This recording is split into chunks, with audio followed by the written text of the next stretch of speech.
మా అమ్మగారి తండ్రి గారు రాధాకృష్ణ నాయుడు. ఆయన నెల్లూరు వాసి, కానీ మొగల్తూరులో సెటిల్ అయ్యి అక్కడ స్టేట్ ఎక్సైజ్ ఇన్స్పెక్టర్గా రిటైర్ అయ్యారు ఆయన. అండ్ ఆయన నీకు ఎవరు పోలికలైనా ఎవరి బుద్ధి అని రావచ్చు, కానీ ఆయన బుద్ధులు మాత్రం రాకూడదురా అనేవాళ్ళు. ఎందుకంటే ఆయన రసికుడు.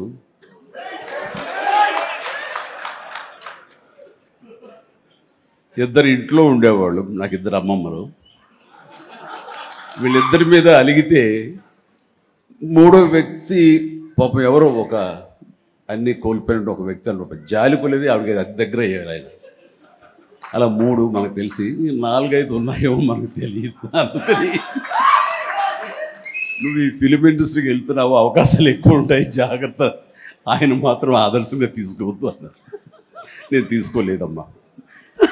చిరంజీవి గారి తాతగారి గురించి తెలుసుకోవడం మాత్రమే కాదు, ఆయన చాలా దాన ధర్మాలు చేస్తారు, మంచి బుద్ధి వచ్చింది, అది ఒక్కటి కొంచెం అందిపుచ్చుకున్నాను. నిన్ను నమ్మి వచ్చే పరిస్థితి ఎవరు కూడా లేరు. అందుకే ఈరోజు దత్తపుత్రుడిని నువ్వు నమ్ముకున్నావు. ఆ దత్తపుత్రుడు ఎలా తయారయ్యాడంటే, నువ్వు మొరగమంటే మొరుగుతాడు, కరవమంటే కరుస్తాడు.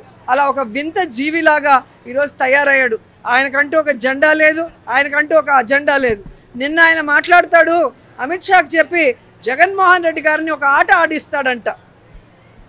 నీ సినిమా బ్రోనే నువ్వు 4 ఆటలు ఆడించుకోలేక చతికిలబడ్డావు. నువ్వు జగన్మోహన్ రెడ్డి గారిని ఆడించడం ఏంటి? జగన్మోహన్ రెడ్డి గారిని ఆడించాలన్నా ఓడించాలన్నా ఈ దేశాన్ని గడగడలాడించిన సోనియా గాంధీ వల్లే కాలేదు. నువ్వు ఆటలో అరటిపండు, నువ్వేం చేస్తావని మేము అడుగుతున్నాం. చంద్రబాబు నాయుడు ఆడుతున్న ఆటలో నువ్వు ఒక అరటిపండులాగా ప్యాకేజీ తీసుకొని చంద్రబాబు నాయుడు రాసి ఇచ్చిన అబద్ధాలు, పచ్చ ఛానళ్ళు ఇచ్చే రాతలు నువ్వు మాట్లాడుతున్నావు తప్ప మరొకటి లేదు. ఈరోజు నేను సూటిగా చెప్తున్నాను పవన్ కళ్యాణ్ గారికి, సినిమాల్లో రీమేక్లని సక్సెస్ చేస్తారేమో కానీ పాలిటిక్స్లో రీమేక్ స్పీచ్లు సక్సెస్ అవ్వవు. చంద్రబాబు నాయుడు మాట్లాడిందే పవన్ కళ్యాణ్ మాట్లాడతాడు, ఈనాడు ఆంధ్రజ్యోతిలో వచ్చిందే పవన్ కళ్యాణ్ మాట్లాడతాడు. ఆయనకంటూ ఒక ఆలోచన, ఒక అజెండా ఏది లేదు. ఇప్పటి వరకు 15 ఏళ్ళు అవుతుంది అటు పీఆర్పీ ఇటు జనసేన వచ్చి.